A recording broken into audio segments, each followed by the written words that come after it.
Hello and welcome to today's webinar, Creating an Effective Digital Marketing Strategy. I'm Andy King, a training specialist with the Corporation for National and Community Service in Washington, D.C. I'm the host for today's session. Joining me are Bethany DeSablin and Joanne Lau from our partner at Education Northwest. They've been involved with us in developing today's webinar and will be helping support you with the WebEx technology. You'll see us all in the chat and the Q&A to help address any questions that you may have. Before we started the session, many of you shared your marketing challenges in the chat window, and so thank you for that participation already. A number of you mentioned that you were having trouble reaching a particular audience. Maybe there was a very specific segment of the population that you're trying to reach. Others of you talked about a lack of budget, or you didn't have the right resources or the know-how to do your marketing effectively. Some others talked about some specific things, not having a strategy or a good plan, like not really knowing what it is that you are trying to accomplish. So we have set out a number of goals for this webinar. So I want to review those quickly. Some of the challenges that you posted in the chat we will be able to get to. Others may be more specific, and while we can't address them directly, we do hope that with presenting you with the way to create a strategy, you'll be able to get to the answer to some of those questions. So by the end of this webinar, we hope that you'll be able to identify the core elements of a digital marketing strategy, that you'll be able to set goals for your marketing efforts. Thirdly, that you'll be able to define and really narrow down and pinpoint who it is that is your intended audience. And that from there you'll be able to develop a basic digital marketing strategy that will help you get to the goal that you outlined. And to do that, we're going to walk you through the process of developing a journey map, which is a tool that you'll be able to use to help plan out how your strategy will unfold. As I said before, we're going to mention a number of resources in the session, but that does not constitute an endorsement or a recommendation. So now I'm really excited to introduce our presenter for this session. Jeff Rum is the founder and the CEO of Ignite Digital Strategy Group in Bethesda, Maryland. Jeff is an award-winning digital strategist, educator, and public speaker. He brings nearly 15 years of experience in digital strategy, branding, and marketing. Jeff has served as a digital consultant with the White House, the United Nations Foundation, and a host of national nonprofits, foundations, and associations. So we're really delighted to bring Jeff's expertise to you, our VISTA members. So Jeff, I'm going to turn things over to you.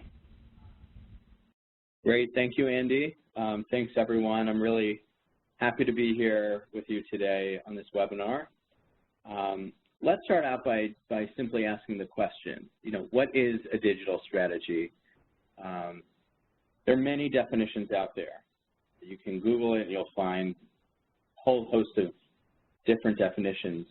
But here's one that is simple and easy to understand by a group called Carousel 30.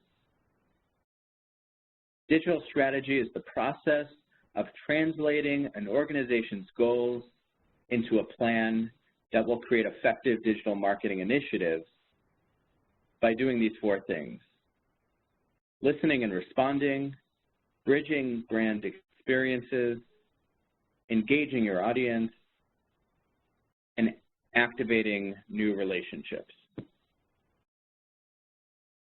A digital strategy for nonprofit organizations, for instance, is often used to accomplish three things: recruit volunteers, gain donors, and build organization or mission awareness.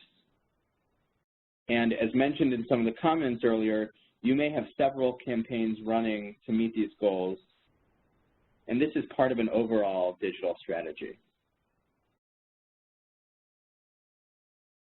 So people ask me, why should we even have a digital strategy? What does it mean? Why, when we have a lot of other methods that work, like direct mail and solicitations, you know, one-on-one communication, and many other ways. So I usually like to show this picture. You know, this is an image of a college lecture hall about 15 years ago, back when I was in college. Do you notice anything unusual?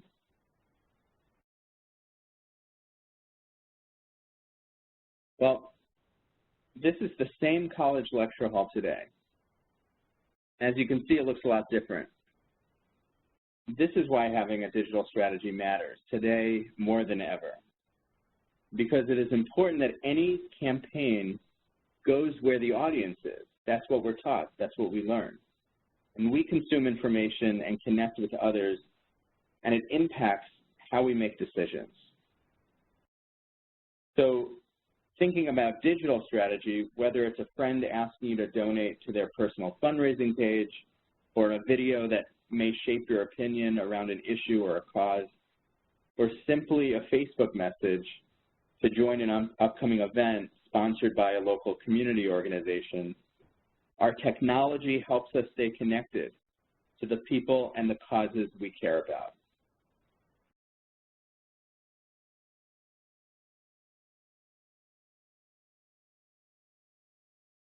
And before you start to create a digital strategy, I recommend asking the following questions just to make sure this is right for your organization at this time. Is the audience we are trying to reach active online? Are our marketing resources better spent somewhere else? Is digital marketing key to our overall business strategy or our overall organizational strategy? And are we looking to expand and reach new users and new audience members? The answers to these questions will help you understand if a digital marketing strategy is right for you.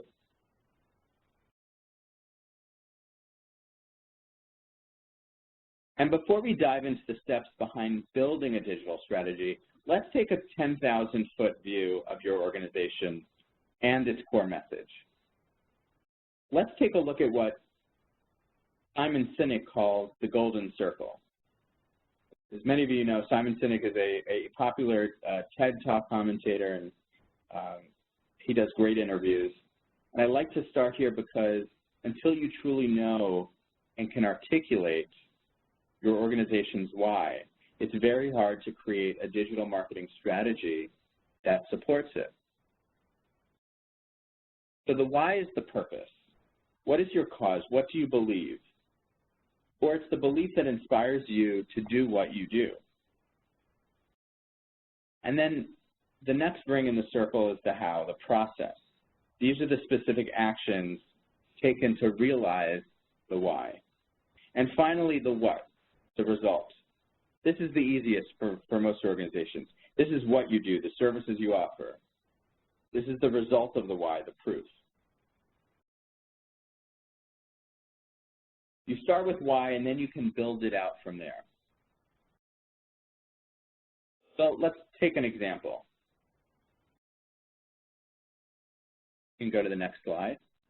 So Apple, right?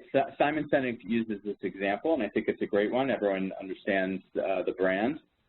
So if Apple communicated the way most organizations communicate, this is what it would sound like. We make great computers and smartphones. They're user-friendly, beautifully designed, and easy to use. You want to buy one? This is okay, but not right. This is how Apple actually communicates. With everything we do, we aim to challenge the status quo. We aim to think differently. Our products are user-friendly, beautifully designed, and easy to use. We just happen to make great computers. Want to buy one? As you can see, the second one communicates why they do what they do. And so you all in your organization need to think about the why within your own organization. So let's take a few minutes for a quick chat activity. What's your organization's why? In other words, what is your cause? What do you believe? You can enter your ideas in the chat box and make sure you send to all participants. We want your comments to be visible to everyone, so please be sure to enter them in the chat panel and not the Q&A panel further down on the screen.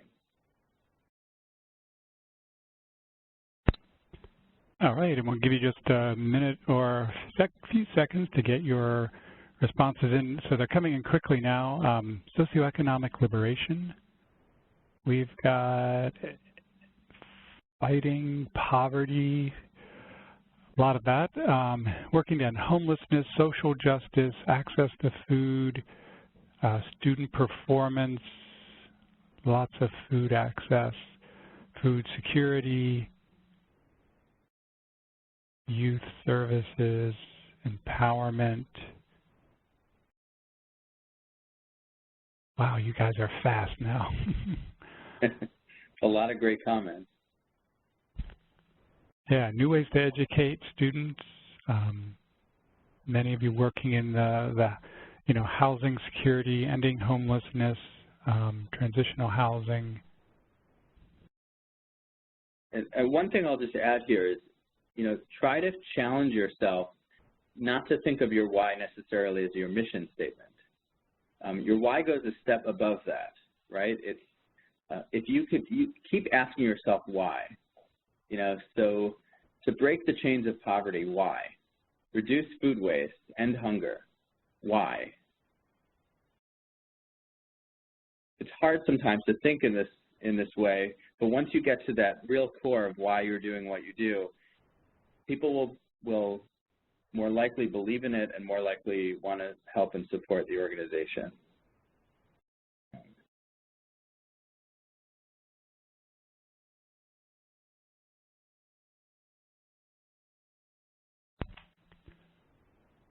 These are all great.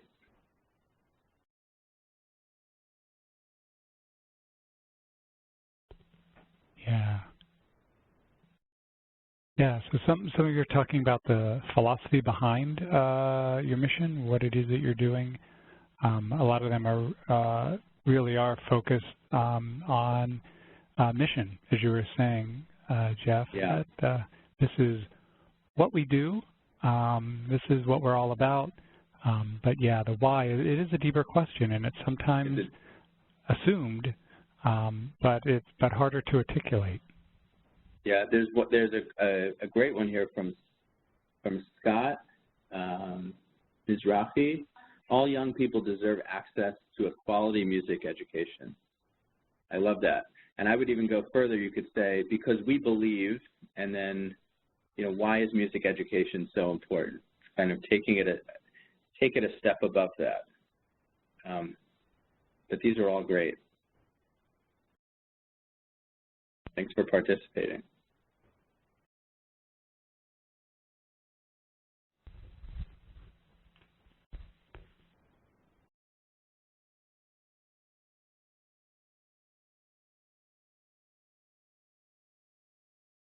Okay.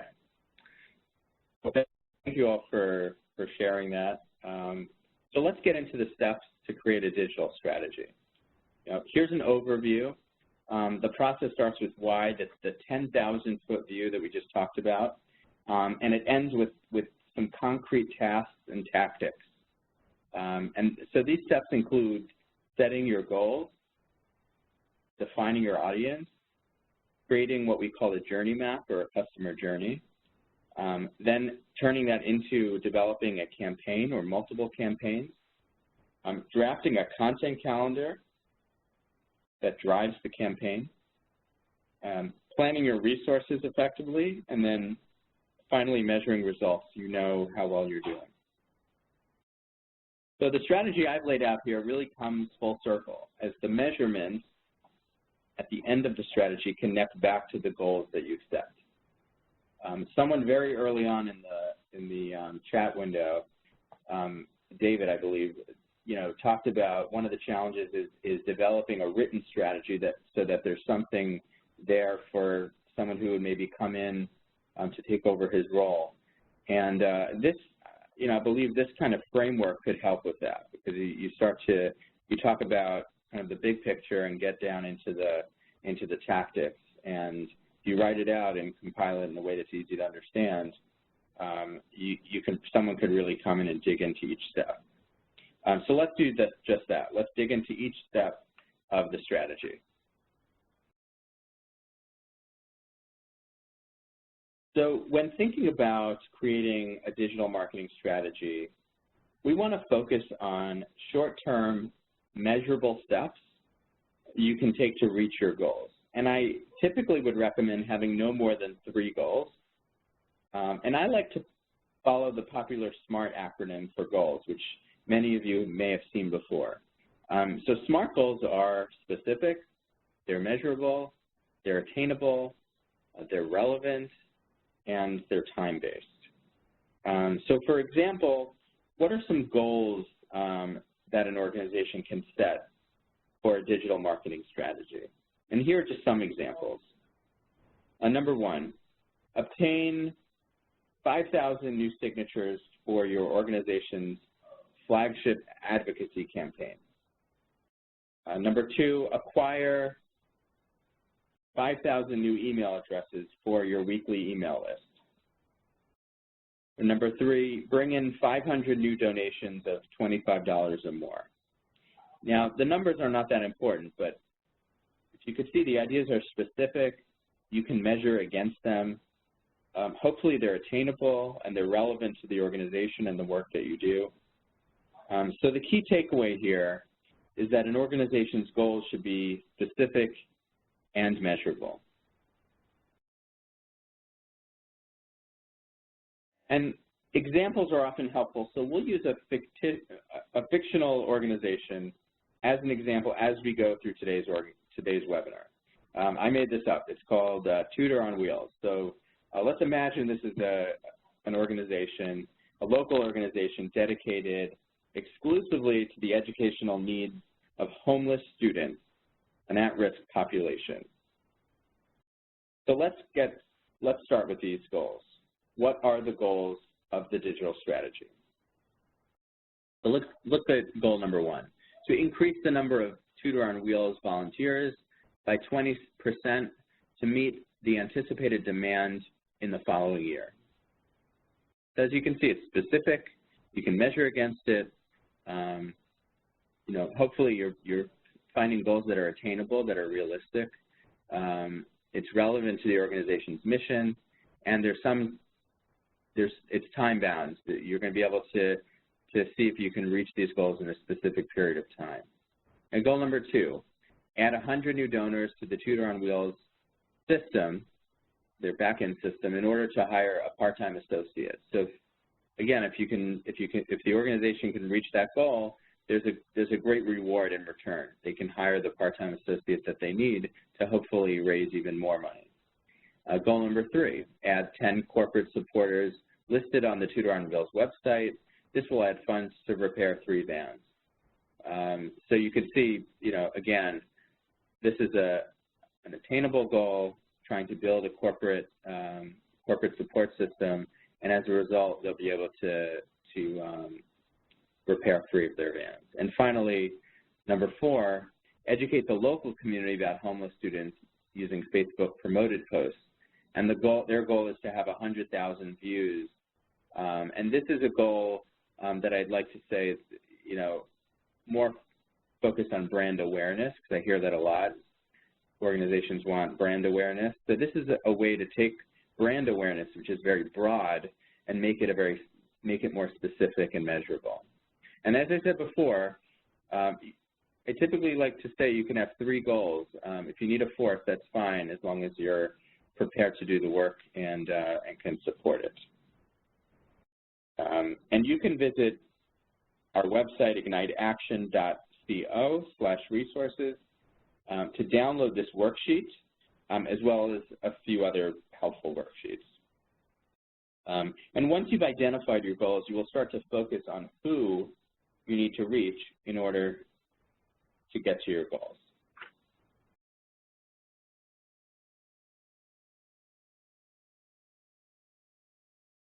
The goal of any marketing effort is to reach a particular audience with its message, right? And once you have your goals identified, as we just talked about in the previous slide, the next step is really to define your audience. And the more specifically you can define the audience, the better off you'll be as you develop the rest of your strategy.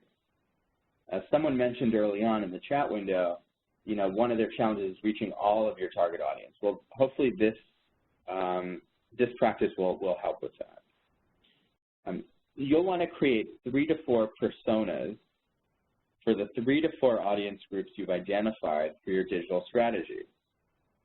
Audience personas can be created by interviewing your audience or simply talking to people within your organization who interact with the audience. And this can help you better understand the people that you're trying to reach. You may want to include fundraisers, volunteers, senior staff in your organization, and others to get a diverse group of people. And you can ask the following questions for each audience group. Number 1, what are their needs and wants? 2, what motivates them to either give or volunteer? 3, what are their online behaviors? 4, what sites do they visit often? What websites are they using?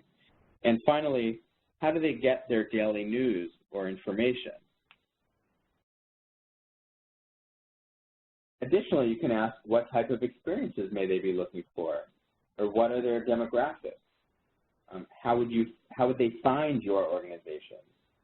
And which issues within your organization would they care about the most? So if we go back to our example of Tutor on Wheels, one of our goals is to increase the number of volunteers by 20%. So we would want to create an audience group for potential volunteers. We would then look at the other goals and define the audiences for each one.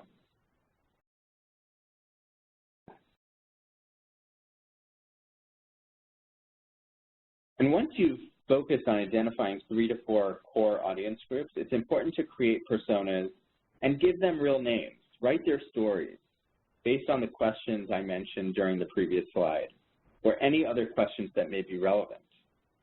I like to use a free online tool. There are several out there. There's one from Extensio called User Persona Creator. You can visit extensio.com, that's Xtensio.com, and drop down to the Tools tab. There's a User Persona Creator that helps you come up with your ideal user types, and you can create as many personas as you like. And this persona here that you see on the screen is just an example of how you could format a persona. But there are many ways to do so. The important thing is to really bring this person to life as a representative of a particular audience. So in this case, Olivia represents an audience group made up of young professionals who are interested in improving educational opportunities for all in her community. And finally, what is their decision-making timeline? This will help us later when we get to create user journeys. So let's take a minute to brainstorm who you would define as part of your target audience. So in the chat box, please list your ideas and be sure to send to all participants. Make sure not to use the Q&A panel further down on the screen. This is about your organization's goals, or more specifically, your marketing goals. You may also think about a particular audience group that would want to volunteer, donate, or become aware of the work of your organization.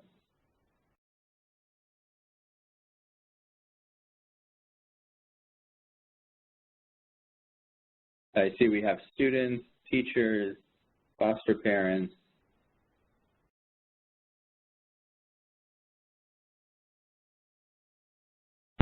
donors, parents. And if your organization is focused on donors, for example, and it's mainly a fundraising, your organization has a fundraising focus, you may want to divide your donors into 3 separate audience groups. You may have major donors, you may have young donors, there may even be a need to have donors by gender. So if you're really focused on one broad audience group, sometimes it's helpful to get a little bit more defined and have separate audience groups that you might have separate messaging, separate campaigns targeting.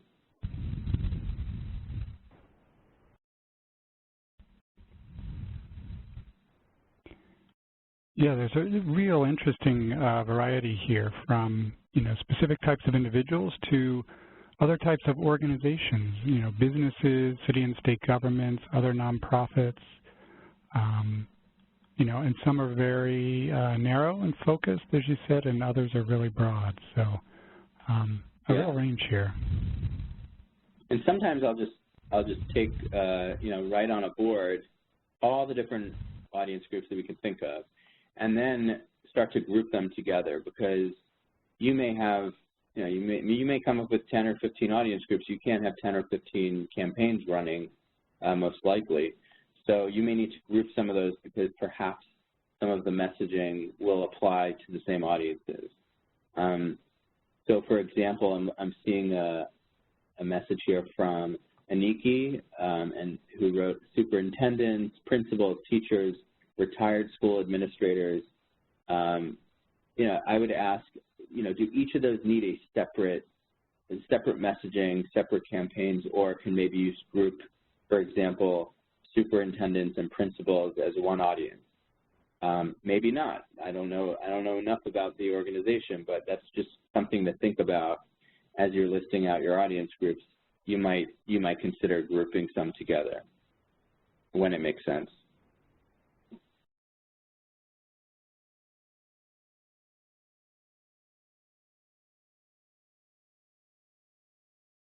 I see potential adoptive parents. I've worked with several organizations that do adopting, that have adopting as their main focus, and there's definitely a difference between the messaging or content for potential adoptive parents and then adoptive parents, people that have already adopted. So those would be like examples of perhaps two very different audience groups.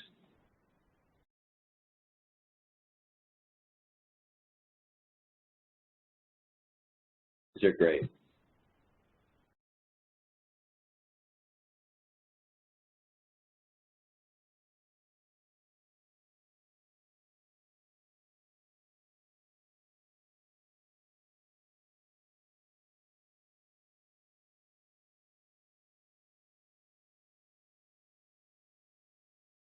Okay. So let's move on. Thank you for those who have commented in the chat window. It's really helpful for me to see. So once we've defined our audience, the next thing we want to do is create what's called a customer journey or a journey map. There's some different names out there for it. And over the course of the year or a campaign, your organization develops numerous opportunities to connect with your supporters or your audience. These opportunities may include your website, email newsletters, social media channels, live events, direct mail, perhaps mentions of your organization through the media, family, friends. The sum of all of these parts and how your audience interacts with your organization at each stage creates what we call this customer journey. And the journey is a full life cycle, in a sense. It's a view that details all of the interactions a person has with your organization, as well as the internal or external influences affecting the person's behaviors. And thus, a customer journey map, it's a tool that can help your organization move your audiences to action. You may ask, why should you even create this customer journey? There are many benefits to investing time into something like this. And you'll see on the screen that, it increases consistency in messaging. It identifies opportunities to help your audience take the next step in the journey. It also identifies pain points or roadblocks, so you can remove them. And finally, it builds empathy for your audiences and consensus internally to support those audiences. having it written down and having a visual map that you can look at can be very beneficial. Finally, what is it that we're actually trying to get users to do? And that's why the customer journey map is really helpful. And here are the stages of a typical customer journey. Now, sometimes there are slight differences, but this is the general framework of what the industry knows as the customer journey. The first stage is the awareness stage. So in this stage, the user becomes familiar with the brand through digital channels like social media or search, for example. And then the user gets to the second phase, which is what we call the consideration phase. The user may get to the organization's website, for example, and actively consider whether or not to take action on whatever it is that you want them to do. And then finally, we have the intent stage, and this is where you want eventually the user to get to. The user takes some sort of action. They donate. They sign up for a newsletter. They register for an event. They sign a petition. And once they've done that, there's the decision or retention phase. And this is when the user comes back for more information, or they want to engage with you again and perhaps, be contacted by the organization. And these are the people that you really want to encourage, brand loyalty. And finally, we have the loyalty stage, or sometimes it's called the advocacy stage, where the user actually goes and takes the step of spreading the word about either your campaign, your product, your organization. And this is when they really become an advocate for the brand or for your organization. So ultimately, you want everyone, or as many people as possible, to get to the loyalty stage. It's not enough that they've taken action. If they've taken action at the intent stage, oftentimes organizations stop there, but really the next two phases are critical to keep them engaged. So let's just take a quick look at an example here. On the far left column, this is where I typically list the channels. And there are many ways to design a journey map. This is a very kind of basic, simple way that looks like a spreadsheet. But on the far left column, I typically list the different channels that you want to use. And remember, these come from the persona exercise. These are just a few possible channels and platforms, a website, email, social media, online advertising. But you can add any channel that is relevant to your audience and that will be part of your strategy. And remember, before attempting a user journey, you should understand what are the user's goals, what are their motivations, what are their current pain points, their overall character, right? What's their behavior or habits like? And finally, what are the main tasks that they want to achieve? The user journeys tie back to personas. They tie back to real people. So you'll want to create at least one journey for each of your primary personas at a bare minimum. Or you can get creative and they can overlap each other if that's something that you want to do. So remember Olivia from our persona? What does her journey look like from the moment she finds out about this educational program in her local community until she's actually ready to make a donation online and beyond? What are the key moments for Olivia to make her convert from someone who is simply aware of the opportunities to making the decision to give and then become a loyal fan of the organization? And in this version of the journey map, not all the boxes need to be filled in because there are some that just may not be relevant for Olivia. When you're ready to turn your customer journey into a full-fledged map, there are plenty of resources online that can help you get started. For example, you can check out Megan Grocke and UX Mastery's. They have a great video and post detailing how to create a customer journey. Big Door also has their own quick guide to customer journey mapping. And I also recommend searching Pinterest or Google Images for customer journey maps to see all the different types of examples, and you can get some creative ideas going when you do that. And like I said, journey maps can be created in many different ways visually and with as much detail as you feel is important for you and your team. Here's another example of a journey map from Smithsonian. It's a bit more complex than the previous one, and it just has a different visual element. It's more of a timeline graphic rather than a spreadsheet. But any of these can work. It depends on what works best for you and your team.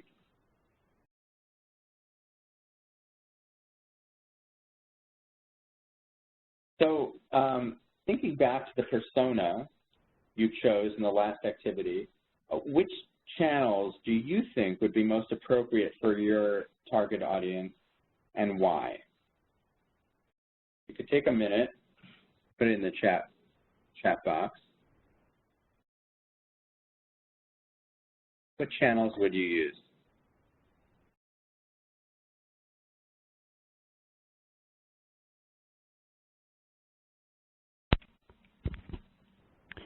All right, so maybe everyone's thinking back to their earlier personas. Here they are, yeah. Website, social media.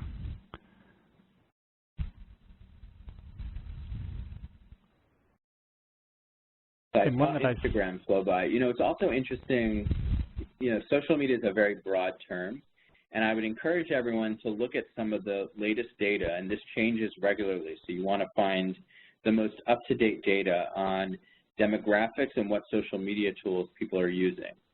If you're trying to reach teenagers, you're not necessarily going to want to use Facebook as your social media tool. Teenagers aren't joining Facebook as fast as they were a generation ago. They're on Snapchat, they're on Instagram, they're using some other tools. So that's just one example of how you want to truly understand the audience and then find the channels where they are so you can go to them. It's just something to consider. YouTube also.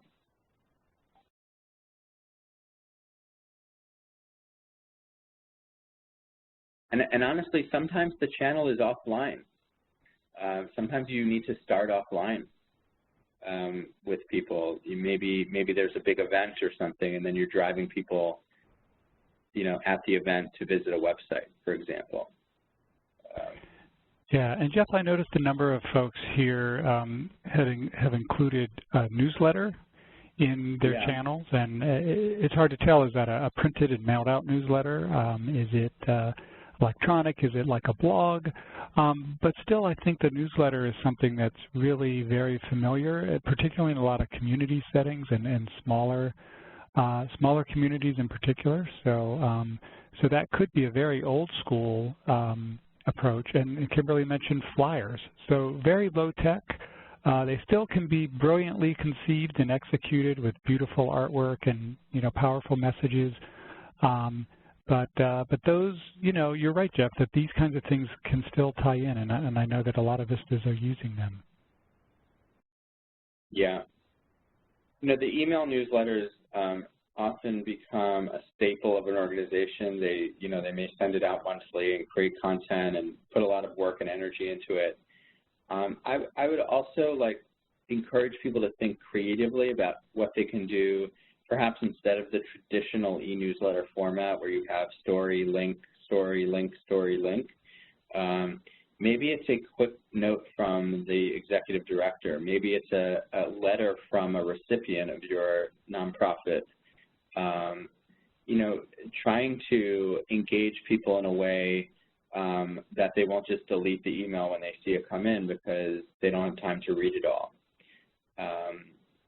So I would. It doesn't mean you can't also include a traditional email newsletter in your program. You might want to find other ways to use email to connect with your audience.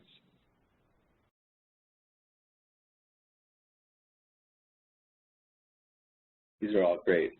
Okay, I think we should just keep moving forward as we continue with the program.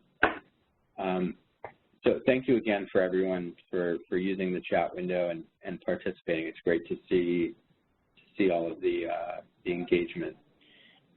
So once you've completed this journey map, which also can be a really fun activity to do as a team.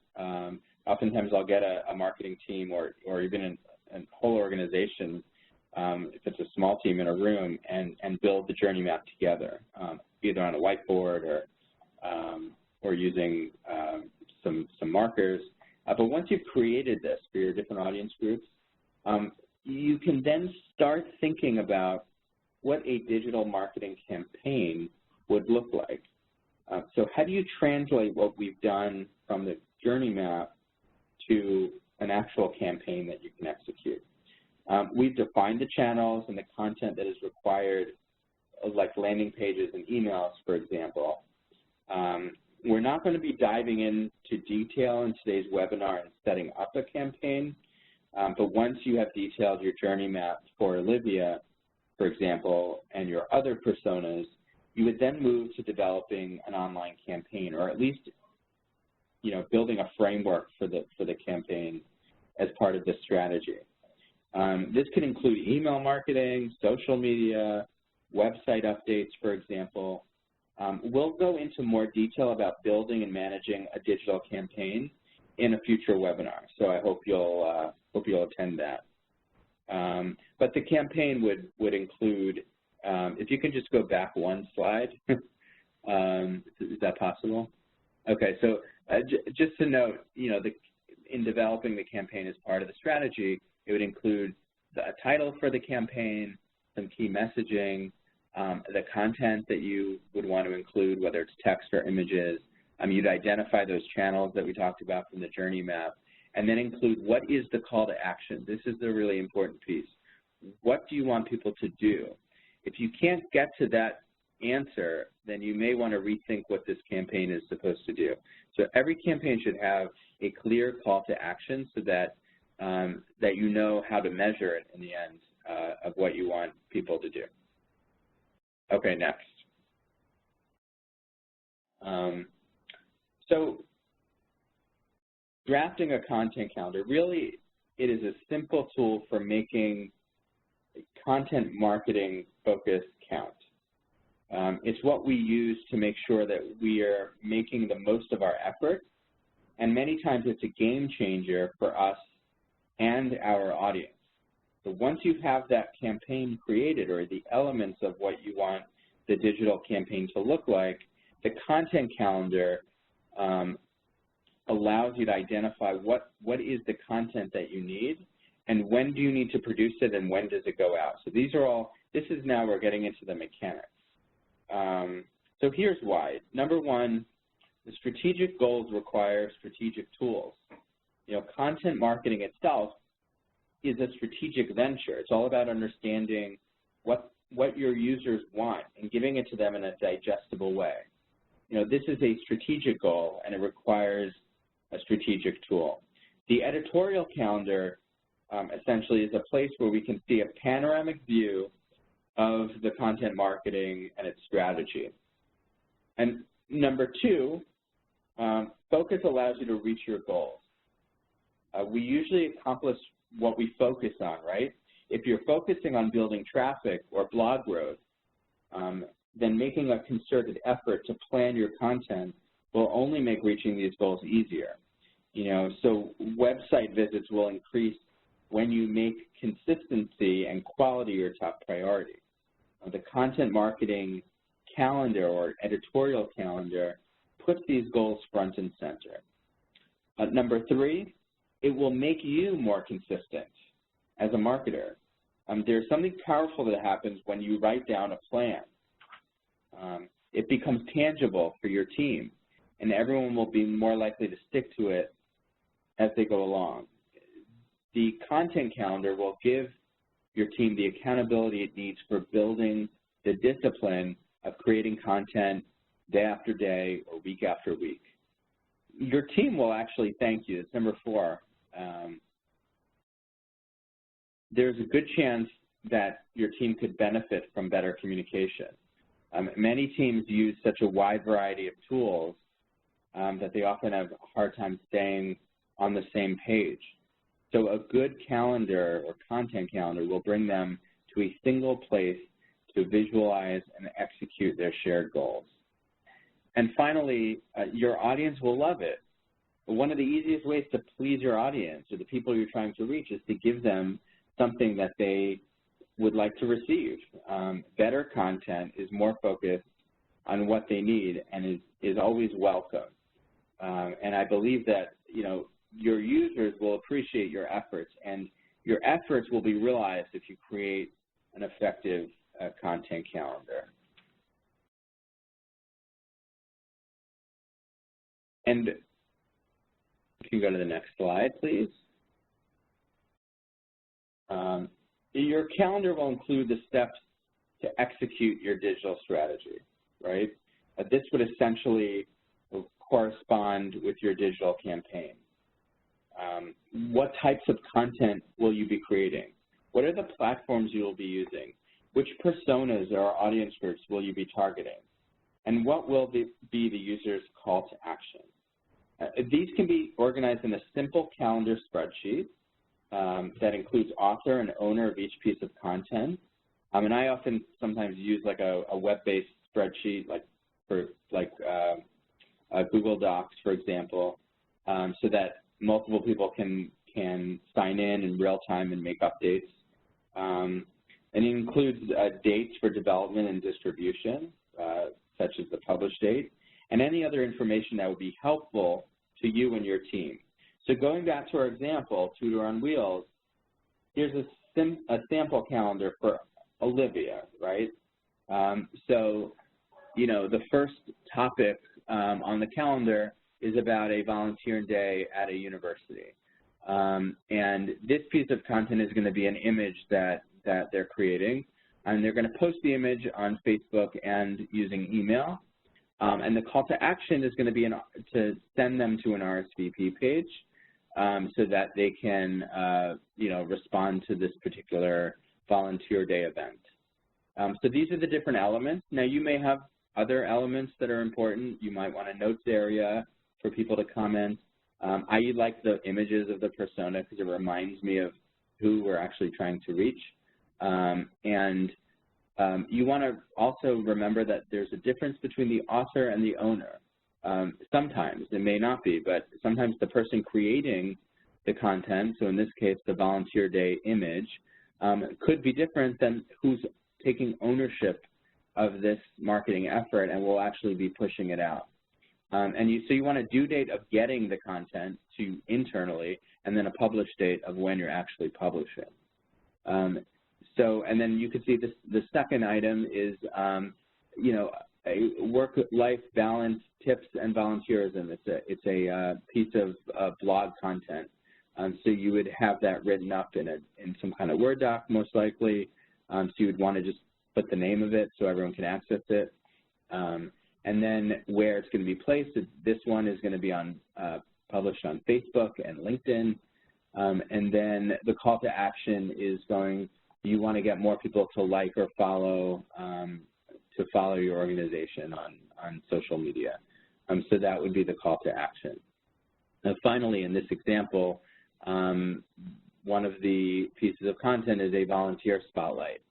And so this is going to be a piece of content that's on the website, and the different vehicles or platforms to get people there would be Facebook, email, and the website itself. And the call to action would be someone visiting that page and hopefully sharing it as well. So these are just examples.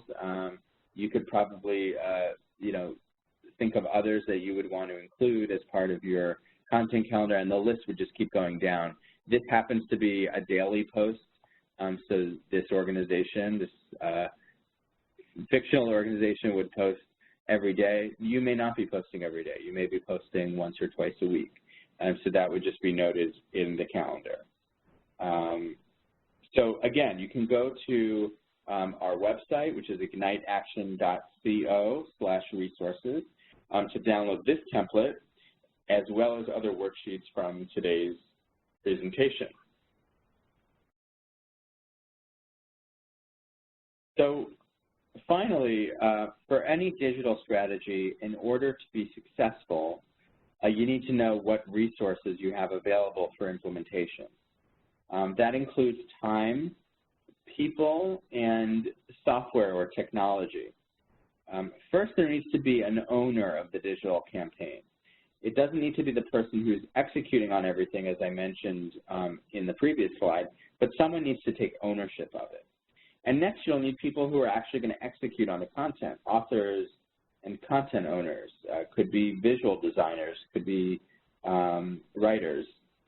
And finally, you'll need to ensure that you have the software and training necessary to execute. So that may be email marketing software or a social media scheduling and management tool, and perhaps someone who can install and review the analytics on your website. Again, resources mean time, people, and software. And all of these things cost money. So planning and budgeting will help ensure the success of the campaign. This is really important. You don't want to go through all this effort to create a digital strategy and realize that you don't have the funds to support it.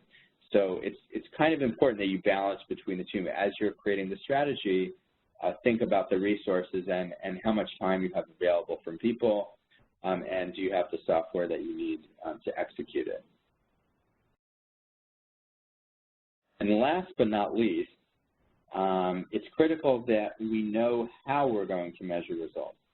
The amount of data available through programs like Google Analytics or Facebook Insights and others can certainly be overwhelming to many people. I hear that a lot. Therefore, I suggest that focusing on those metrics, those analytics that were related to your specific goals.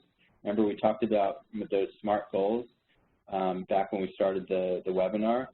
That can help you in ways to use the data to inform decision-making. For example, if we take a specific goal like growing our donor database to 5,000 users, number one, driving targeted traffic to the website. So, tweets containing photos, quotes, and numbered lists have been most effective in driving traffic to the website. That could be something that you realize after looking at the analytics.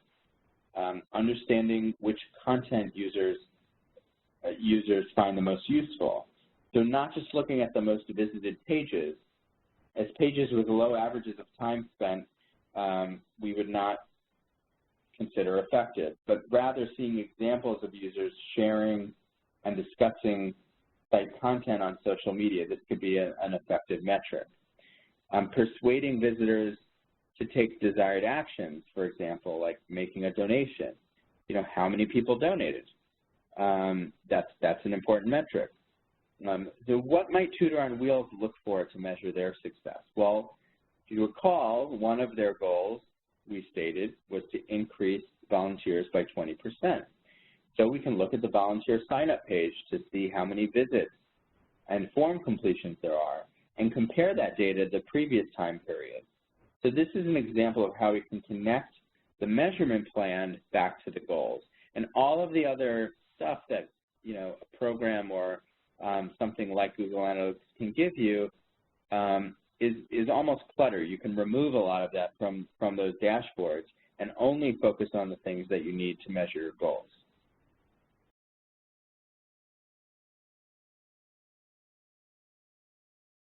Next. So all of these digital strategy components, as we talked about, will help you create a successful online campaign, a digital strategy that is meaningful, manageable, and measurable. I like to use those three words, meaningful, manageable, and measurable, because if it's not meaningful or manageable and measurable, then you may want to consider going back and rethinking some of the components.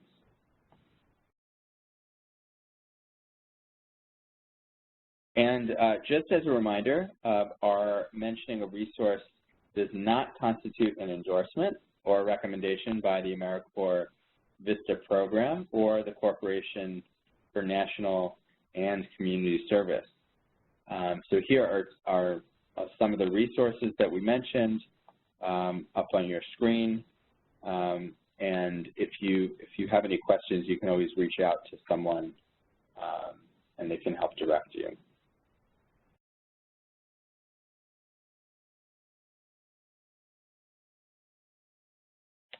So before we close, here are a few things you can start to do to think about your digital marketing strategy. So number one, create your why. I mean, you could do this as a group, and I recommend watching Simon Sinek's Start With Why. You can Google it and find the video. It's a great video to watch, and then as an organization, use that bullseye that I showed you earlier and create your own why. Secondly, you can just set some realistic, smart campaign goals. What is it that you want to accomplish, and set 3 or maybe 4 goals. Then define your audience, build those personas. Create audience groups that really will include a lot of detail and color and description about who it is that you're actually trying to reach. And finally, I would encourage you all to consider developing a journey map or a customer journey so that you can start to think about what does that journey look like for each of your audience groups. And so those are some things you can start to do. And I hope you all learned something new today and started some ideas flowing. I want to thank you all for participating in today's webinar, and thank Andy and the folks at VISTA for inviting me, and look forward to being back soon. Great. Thank you so much, Jeff, for all of this information. You've given us all a lot to think about. And we're going to get to the question and answer period, but before we do that, I want to invite everyone who's taking part in this to tell us what you think by using our evaluation poll. You can see that open on the right side of your screen. And just remember that now that the poll is open, the Q&A has closed. So if you just click the little caret or the little triangle next to the letters Q&A, that will reopen the Q&A panel so you can ask your question there. And we do take into account all of your comments in the evaluation. I read all of them myself, and a number of other people do as well. So if you have ideas for other types of webinar topics, maybe related to this or totally different, please add those to your evaluation. We really do take those to heart, and we use them when we put together our upcoming sessions. So with that, we are going to move to the Q&A, and as I mentioned, you could use the Q&A panel here in WebEx to write your question in, and we've got a few already queued up. But I'm going to ask our operator, Julie, to come back on the line and give us instruction for how to ask a question by phone. So, Julie? Yes, thank you. If you would like to ask a question, please press *1, and you will be prompted to record your first and your last name. Please unmute your phone when recording your name, and to withdraw your question, press *2. One moment, please. All right, and while we're waiting for questions to come in on the phone, we do have a couple questions to get us started, and one thing I'll mention as we get into this, I know many of you, and I've seen some conversation in the chat, have some very specific tactical questions like, how do I use a certain social media platform to do X? We won't really focus on those types of questions because this session really is about your digital marketing strategy. So we're going to try to focus as much as we can, and if you've got those strategy-related questions, we'd love to see them. So anyway, the first question comes from Emily, and she says, should we create 3 to 4 personas for each audience that we've included in our goals? Great question. So if you were a large corporation, I would say that's very ambitious, and that would be great. I think for probably most of the organizations, if you have 3 to 4 audience groups to develop, you know, kind of your persona for each group. But if you're feeling, you know, ambitious and you want to create several personas for each audience group, that will only help you. But then that means that you would typically create content, messaging, and campaigns specifically for each of those audiences. So let's say, for example, you're trying to reach parents as one audience group. If you want to go deeper and create 3 or 4 personas of parents, only do it if you really are going to have different messaging and different campaigns running for each one of those audiences. Just keep in mind that if you have 2 or 3 other, you know, larger audience groups and you're going to do the same for those, that could be a lot to manage. So typically I tell organizations, come up with your 3 or maybe 4 audience groups and develop a persona that you think would fit, like, overall for each one. So that would be my suggestion. Great, thank you. Next up, we've got a question from Emma. She says, if my organization has only limited capacity for digital marketing, what would be the most important thing for us to focus on in our digital marketing strategy? So if you're really limited on resources and you know, you're a small shop and you don't have a lot of time or energy to build this kind of strategy with all of these different components, I would still look at, like, the fundamental question of, you know, come up with one goal then, if you don't come up with 3 or 4 goals, right? Come up with one goal. What is it that you think you'd be able to do in a particular period of time? What is the most important thing that you want to accomplish perhaps through digital marketing? And maybe take one audience group. So if you're a nonprofit trying to reach a certain segment of donors, maybe you have one goal for them and one audience group. And for this quarter or even for this year, you're going to just focus on that.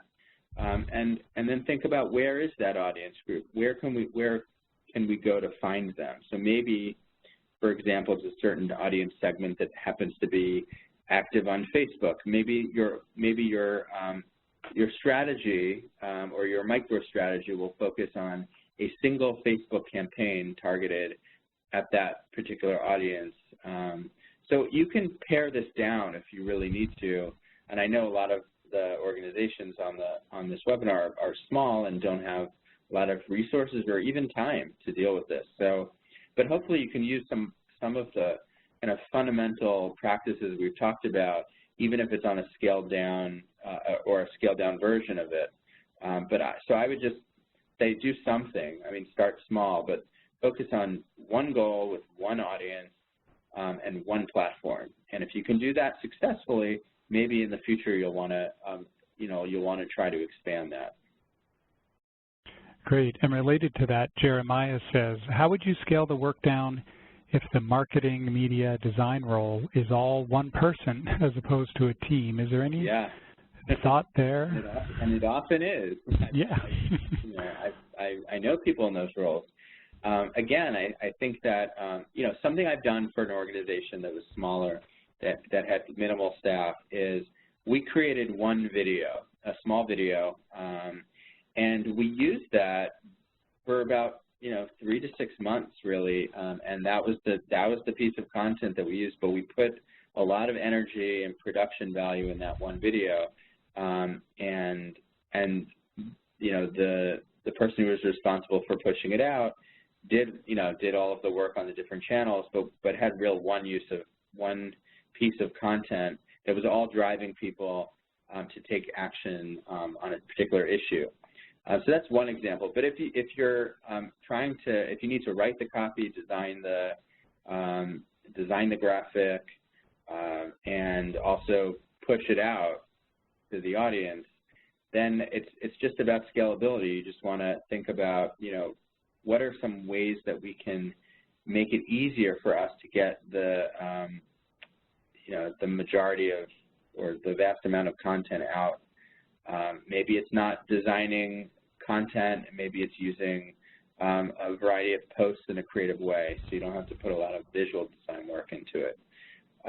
So I think it's just understanding what your capacity is and trying to find the best balance. It's not always easy, but. Indeed. So let's turn to the phone lines, Julie, and see if we have any callers there with questions on the line. I'm seeing no phone questions. Okay, great. Well, we've got a few more here, so we will keep going. So Jeff, Kimberly wants to know, how do I advertise to where people are interested and not sympathetic when I advertise? Also, how do I advertise effectively for socially negative topics?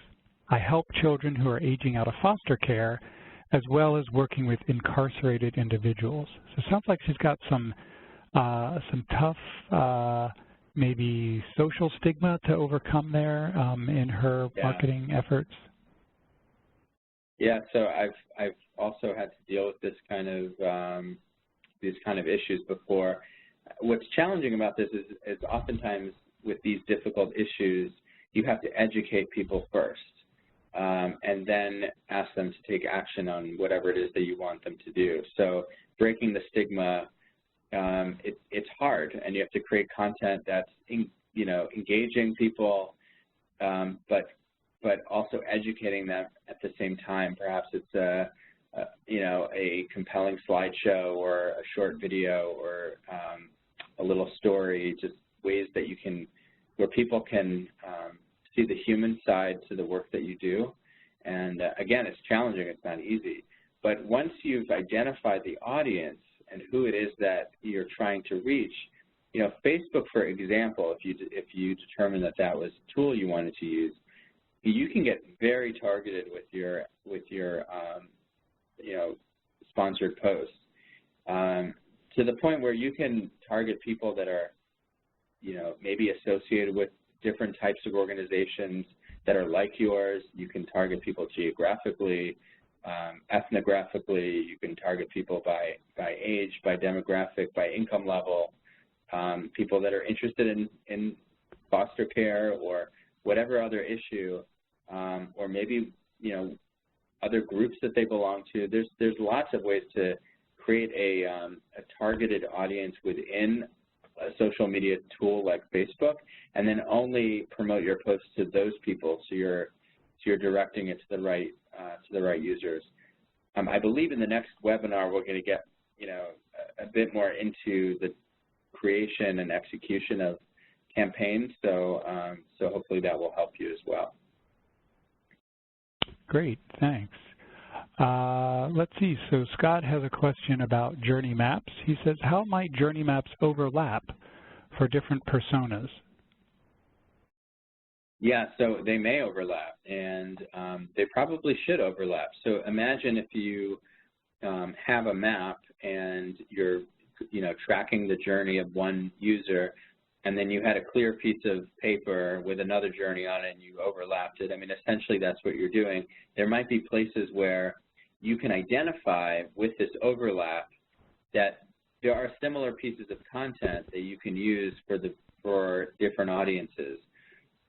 So as you're developing each persona, or I'm sorry, each customer journey, imagine there's a grid on the page that you're creating for each one, and each of those vertical columns have a marking. Well, you may decide that when they're in the decision-making stage, that the same piece of content or the same message can go out to 2 of the 3 audience groups that you're doing. You can certainly overlap them, and sometimes what we'll do is create one large journey map that's kind of an overarching journey map that has the 3 or 4 different personas, and they're each tracked by a different color line, and sometimes they intersect and sometimes they don't. It's almost like a big graph, and you can chart out each journey, and you can see where they connect and where they don't connect, so you know what kind of content needs to be created. So there's lots of creative ways to do it, but it is a great point, and likely you will have some points where they do overlap. And that's okay. All right. Yeah, and it sounds like it's a real opportunity for some creativity and thinking about who you want to reach and how, as well as what the messages would be and when they might be the same or when they might have to be different. So, interesting. Yeah, and it also allows you to work more efficiently. You may find, a dozen points where you need to create content, and you can use the same content for the different audiences. So, it can create some good efficiencies in the process. Okay. Julie, let's check one more time on the phones. I don't want to keep anybody holding there if they're queued up. We have no questions, sir. Okay, great. Well, just interrupt us if someone comes online.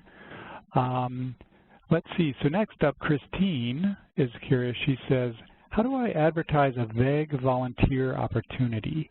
Like if the volunteer opportunity was, do whatever you think will benefit these people. So if you're doing that because you need to capture that information, it sounds like a great opportunity to measure it. And so how would you measure something like that? I think you might want to give people options of what or examples of what some of those volunteer opportunities could look like, maybe highlight some people that have volunteered so that you can see what kinds of things they're doing for a particular population. But I would encourage you to think about how can you measure that. So maybe it's, volunteer, maybe there is a vague message about volunteering, whatever is meaningful to you, but maybe you can also ask them to share what they're planning to do or share what they've done, whether it's through a comment section on a social media post, or maybe it's a hashtag, but some way so that you can measure how successful that campaign is. Because if you're being vague in the message and then you have no way of knowing if people have done it or not, then it's going to be very hard metric to come back and say, like, were we successful in doing this? So I would try to think about it from that perspective. Yeah, good suggestion. Next up, Alexa says she's serving at a nonprofit that provides peer-run services to people who experience severe and persistent mental illness. So as part of her outreach and marketing, she does public speaking, and she wants to know whether you would say she should educate first and then personalize, or what approach would you recommend for outreach and marketing in her role? So if I'm understanding the question correctly, if you're already out there speaking, if you can take some of that content of what you're speaking about and perhaps, I love like recycling content, right? So you're already out there speaking. You probably have different messages that you use for different audiences when you're out speaking. Maybe you can take some of those stories that you share, some of the content, and use it to educate people through your marketing. So, so you're continuing the education. And then if you have a targeted group of people that already understand this issue and they're already educated, then perhaps that's a separate group and you have different messaging and different content for those people. So I would try to separate the two from people that are already kind of in your camp that you can deliver certain content to and messaging to, and probably a different call to action even, and people that you need to educate around the issue and focus on storytelling and ways of getting them more aware of the issue. So that's how I would approach it. All right, nice advice. So finally, I think we have a question from Laura, and this gets more into the tactical, but since she asked it and we've got the time, I'll put it to you, Jeff. She says, do you have any suggestions for gaining followers on any social media? Yeah, so may not like the answer to this question, but my first question would be, why do you want followers? What is the goal for what you're trying to achieve? Because I hear this a lot. People want to get more Facebook, people to like their Facebook page and more followers. So I usually ask the question, why? And the reason I ask why is because you can buy followers in a sense, right? Like the more you post or the more you put into a budget with, I'm just using Facebook as an example, but if you were to post on Facebook and then you wanted people to like your page, you can set up a campaign to get people to like your page. But again, why is it that you want people to like your page or follow you? Who is it that you're trying to reach?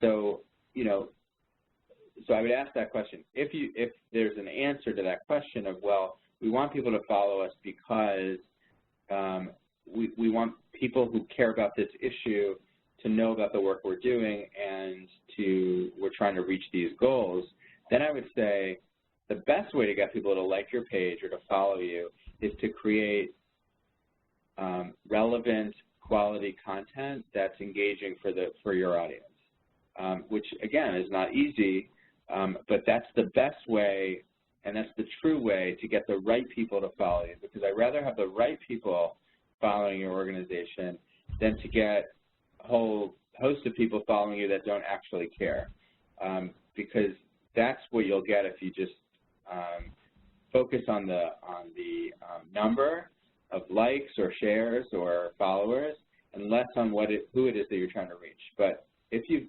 defined your audience well and you have good content that people will then share with other people, you'll naturally create a following. But it all comes back to the content.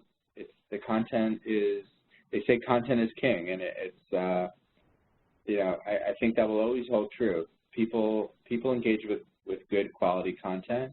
If you're not delivering that to them, they're less likely to follow you or engage with you. So I don't know if that's helpful. It's not a straight answer, but I think it's the most accurate one I can give. There's no quick win here. This stuff takes time, and gaining followers, it's an organic process. If you try to find a quick win or a quick fix, likely you're not going to get the right people. Yeah, well, good advice. I think you're right. By taking us back to the question where we started, and that is why. What is it that we want to accomplish? And that keeps it at the strategic level and keeps us from running down rabbit holes that don't really get us to what we want to accomplish. So I think that is good advice. Well, we've come to the end of our time together, and so first of all, I want to say a huge thanks again to Jeff Rum from Ignite Digital Media for all of your expertise and for sharing this great presentation with us today and for handling all these questions. I also want to thank all of our participants for all of their engagement and participation, the sharing of ideas and resources. And I want to invite all of you back. Jeff will be coming back with us in June. I don't have the details here, but we'll be sending that out to everyone by email. It'll be a follow-up to this presentation, and it will, as he mentioned earlier, we'll go down, get into the specifics of the tactics around digital marketing. So Jeff will be back. But next month, we've got 2 sessions lined up for you. One is related to career search, maybe after your VISTA service is over. It's how to translate your VISTA service to your resume and your career on April 13th. And then we're really excited later in April on the 25th, we've got a presentation called In Their Shoes, Perspectives on Spending Decisions Made by Americans Living in Poverty. So this is going to be presented by Dr. Stephen Pimpare, who many of you have seen. You've watched the video 13 Lessons About Poverty, or maybe you've watched the videos that we've got on the campus, the conversations with Dr. Stephen Pimpare about poverty. He's done a number of webinars for us before, hugely popular. And we're really excited to announce he'll be joined by Linda Tirado, who's an author, a blogger, activist, and public speaker. She herself has experienced poverty, and she's written very eloquently and passionately about it. So that's April 25th with Stephen Pimpare and Linda Tirado. We hope you all can join us, and then we're encouraging VISTAs to plan to get together with other VISTAs right afterwards for conversation, whether you do that at your own site, at a coffee house with VISTAs from all over town, or even virtually if you don't have anybody serving near you. Some more details will be coming your way by email, so watch out for those. Thank you all for joining us, and we hope to see you again soon.